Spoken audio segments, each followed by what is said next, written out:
he's running, let me ask you, what got you interested in actually running in the first place? I mean, you've got a successful medical practice. You know, this certainly isn't something that you need to do. Yeah, it's not. We had our first grandchild about 2 years ago, and my wife and I had this discussion about what are we going to do when we get older? What are we going to be when we grow up? Are we leaving things better than we found it for our grandson? And we had this discussion before, but this was driven home when you have your own grandchild. And we had come to the conclusion that we weren't leaving this country better than we found it. And for those preceding 2 years before that, there were people asking me to run for Congress. And people that many of them I didn't even know. And so we kind of explored it and talked about it, and she had kept telling everybody, no, he's not going to run. And then this was the Sentinel event, though, when she had a grandchild. It's like, my gosh, this is not. And she looked at me and said, you like to fix things. It's time for you to go. What all do you need to fix? Do we have time? Yeah. So I'm a very laser-focused guy, and I know you can't fix everything. So we need a stronger military. We need a stronger economy and health care. And agriculture, each one of those interacts with agriculture in different ways. So those are the things I will focus on. Okay. National security, the economy, and health care. And then I mentioned giving us a voice back on the Ag Committee. You better. Yeah, exactly. We have a lot of interest in that. Is that the reason why you didn't endorse Fuels Camp? The reason we didn't endorse Hills Camp because our county made a recommendation to endorse Dr. Marshall. Okay. And that's what, but that being Your a big. counties. Our counties make Okay. recommendation to us. Okay. But that was a big reason, though, is because of the ineffectiveness that he has for agriculture. And we look at the first district and the importance of agriculture to the state and the first district, and we've got to have some representation there. Who do you like for president? Anybody but Hillary. No, I'm Does excited that to work. include Trump? I am supporting Donald Trump. I came out supporting him over a month ago. Once he was obvious he was going to become the Republican nominee, and I'm excited to work with him. I think there's a great opportunity ahead of us, and it'll be exciting times. Do you feel like your party's in any sort of disarray? It's a new one. Obviously, they Are are. there problems within the Republican Party? Yes, there is. What needs to be worked on there? I think that there's a lack of leadership in Washington and Topeka. Leaders don't blame others for their shortcomings. Leaders bring people together to solve problems. So I think the main problem is we don't have good leadership there, and professional politicians never have the opportunity to develop their leadership skills. It's okay to have different voices within the party. We should all have voices, but it seems like there's a lack of respect for each other and no commonality towards a common goal. We need leaders to define those goals. And actually, I'm pretty impressed with Speaker Ryan. I do think he's trying to define goals. I do think he's starting to show solutions. And I think it's natural to go through this process, coming off of a very tough primary. I think we're probably about where I expected us to be. What's wrong in Warshu? Let's talk more about that. I mean, are people unwilling to compromise? Has compromise, the art of compromise, is it lost? I think it's sitting there, but this is what I think is wrong. I already mentioned leadership. Okay. But I think the far left and the far right are yelling at each other so much, and so many feelings are hurt that we can never talk about and solve important problems that maybe aren't what I would not consider partisan problems. I think that don't we all want a stronger economy? Now, how we're going to get there, we can disagree about, but I think we all want a stronger economy. We want affordable health care. We want a strong national security. And I think we have a president who's divisive, and I think our own congressman throws gasoline on the fire rather than trying to solve problems. He puts his own private ideology, his own political aspirations ahead of hardworking Kansas farmers. And you said Congress throws gasoline on it? I said our congressman does. Our congressman, yes, sir. Okay. Among others, there's other people throwing gasoline. Well, and I want to concur with what the Dr. Marshall's saying here, that we are so divisive in what we do anymore, and whether they're on the left or the right, they're so dug in, so strong in their principles, though they become obstructionists to the system. And, you know, we've got to have more of that conversational tone, which it seems like we're lacking. If I don't want to listen to you, I just don't listen. I'm not going to vote for it anyway, so we've got to remove that. And I guess from our organizational standpoint, that's one thing that Dr. Marshall been able to do, is to bring us back in the fold, at least be in the discussion. Yes. Yeah. I think I grow relationships and rapport with other people. This is no different than a church board of 300 people that we're trying to move a church in one direction. Has nothing to do. I don't know who's Republican and Democrat in my church. When I grew up, the farmers to our north and south of us, I didn't know who was Republican and Democrat. I just knew they were hardworking farmers. So you said you're going to build relationships, and what else? I loved how. Grow rapport. Okay. So to me, it's about relationships with people. And this Farm Bureau relationship is so very important to me. They have 110,000 members in Kansas. And they represent 50% of our economy in Kansas. Wouldn't it be nice if our congressman had a relationship with How many Kansas farmers? thousands of members? We're about 105, of which then our voting, which has ag associations, about 40,000, Tim. What do you mean by that? Okay, our association has a lot of services, primarily insurance, and to be involved in the insurance services, you have to be a member. Okay. Well, if they have no agricultural ties, they're considered an associate member.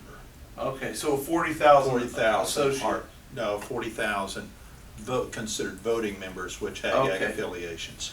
Okay, and I apologize. No, that's fine. Okay. Yeah. I mean, because I think, you know, I hear over and over and over, you know, there's something wrong, but not everybody can put a finger on it. Something wrong there. Now, who are Excuse they? me, there. And who are they? Yeah. Let's start holding them The accountable. lawmakers. Let's start naming Right. them and holding people accountable. Right. You know, so here on one side, we're saying you need to compromise, but there's also times when you need to dig your heels in the dirt, right? Absolutely. But, Yeah. but you know, I'm So gonna it's use, a- I'm gonna it's a use the juggling example act. that we had here just very recently. Our organization has stood steadfast on the GMO issue. Right. And Congressman Pompeo did a great job of ushering that through the House. But basically, the component of it was mandatory GMO labeling. Well, I Right. think everybody, not everybody, a lot of people said, hey, you made it through the House, but the Senate will be a different situation. It turned out to be that way. Well, then when it comes to it, our organization, a lot of people very adamant that, you know, no, we're not gonna go that. We do not want mandatory labeling us, and we're not opposed No to mandatory, labeling. cool. But we're not opposed to it if there's something there, but proof to the science says there isn't, so why do we label it? I mean, that's been the issue there. If it ain't broke, don't fix it. If it isn't broke, don't fix it. Yeah. But because of the politics that gets involved, we end up having to compromise our position to get the 80% of what you were talking a while ago. Right. We're not gonna get the 100, so Yeah. do you just say, no, I'm not gonna play ball and go home? Or Yeah. do you stay there and get your 80%, we'll work on the rest Yeah. later? And, So- and Tim, to me, the real story here, though, behind that is a congressman from Wichita is having to carry the day for us. That should have been a congressman from this district carrying that. So whatever, what Rich said is absolutely right. And Rich and I had discussions as it was going through the process, and that's what we need to have. How did you feel? How did Rich feel? How does Farm Bureau feel about the Senate bill versus the House bill? What's missing? Can we live with this? What if we say heck no? What do we end up with? Which would have been just a mess. It would have been Right. horrible for agriculture. But what the whole theme is there's a lack of voice. When the prairie chicken issue is going through Kansas, a guy that lives in Kansas City has to fight on our behalf over the prairie chicken. Yoder does. So Kansas has no voice from where the prairie chickens are really impacting, which is our agriculture, our windmills, and our energy. You mentioned healthcare a couple times, and as a doctor, I'm interested in hearing what you have to say about the Affordable Care Act and where you see healthcare going? I think, first of all, it's the top 3 issue. It's the number 3 issue across the country. 1/6 of your budget right here in this newspaper for your employees is going to healthcare now, so it's a big issue. 1/4 of the federal budget is being spent on healthcare.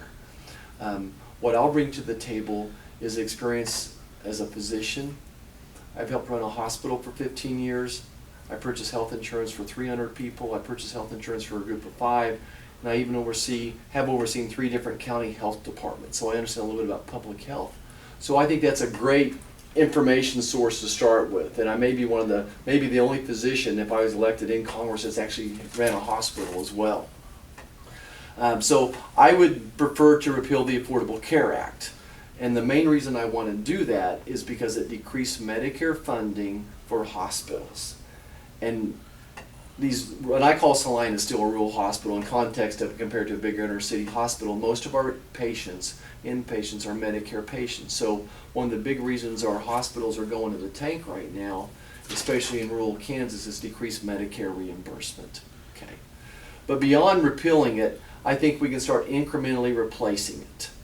And I've studied this a lot. For the past 2 years, I've tried to come up with what's a reasonable health care plan.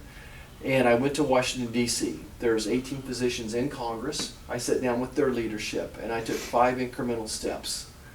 And they happened to say, that's a great idea. They have a list of about 20, and my 5 were in their top 7. Low-hanging fruit that we could debate one at a time, yes or no, and implement it and go on. We don't have to get all 18 of these. More competition drives down the price and usually leads to a higher quality product. No one is yet to ever say that's a bad idea that I've met, except maybe the 3 local insurance companies. Anyway, so let it be bid across state lines. I would let healthcare be portable, so you could take your health insurance with you from Kansas to Nebraska. So many of our big feedlots will have a feedlot in Southwest Kansas, Oklahoma, Colorado, so they're buying 3 different insurance policies, 3 different HR persons, economies of scale, so you guys get that. The next thing I would work on is malpractice, tort reform. Kansas actually has a pretty good tort reform. My malpractice has not went up in 25 years, but it's still 1/10 of my budget is going towards paying malpractice costs. If the country would adopt even the malpractice reform that we have, it would probably save 3 or 4% of healthcare costs. I would expand healthcare savings accounts. Have I got to 5 yet? I think that's 5. I would stop the mandate, a mandate saying you have to buy health insurance. I just don't think mandates work very well. And I could keep talking about it, but they're simple incremental steps. Debate them up and down, yes or no, implement them and move on. And that's what we do in business. You try you grow a new crop. We're going to try these guys we just met. They're going to try sunflowers for a way, but they didn't stop growing wheat. They're still growing some wheat too. That's what I've learned in business. Cost of prescription drugs. Oh my gosh! So the biggest health and care cost increase since the Affordable Care Act is pharmacy costs. It's went up exponentially more, and it took me a year or 2 to kind of figure out what's happening.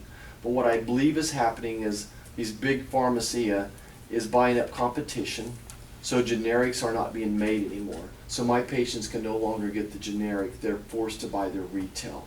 That's called a monopoly, and we need to fix that problem. We talked about Second Amendment this morning.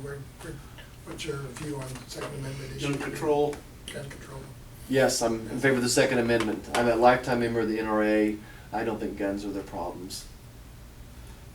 But I will offer some real world solutions though. Such As a physician, probably what we've not improved on is taking care of the mentally ill people. And compared to 20 years ago, the people that I see roaming the streets that used to be in institutions where they were getting cared for, I think they're filling up our homeless shelters. And I'm ashamed that we're not taking better care of the mentally challenged people. There's a certain stigmata about all that, but a lot of these people probably that are committing these crimes probably have some significant mental problems and shouldn't be wandering around here. The other thing I would do is declare war on radical Islam, and I think at least 2 of these mass murders probably wouldn't have happened because I think those people would have had their guns. They would have been in jail, being held. but there wasn't enough to hold them as in a normal situation. Yeah, I think I wanted to talk a little bit more about agriculture, though. Yeah, please. That's the whole purpose of this trip, and we think that this race starts and ends with agriculture. Okay. And I just can't stress that enough. And my goodness, for the first time in my professional lifetime, we have horrible cattle prices, commodity prices, and oil prices. And the hardworking Kansans are really feeling a double whammy right now. And just feel it's so important that we get a voice back on the Ag Committee. Well, and I would have to say that's one of the primary reasons, that we came out with and our members have come out with an endorsement for Dr. Marshall. But I think another thing that he brings to us is that his profession of medical care, and as a lot of our rural communities, what we just faced in Independence, where they've closed the hospital. Yeah. But as we go to the western part of the state in the first district, a lot of these small communities and how critical health care and access to health care is going to be. And I just feel like we're fortunate to have somebody with the expertise of Dr. Marshall that he can bring to those discussions as we talk about health care and rural health care. I don't know how many people we have back there that would have.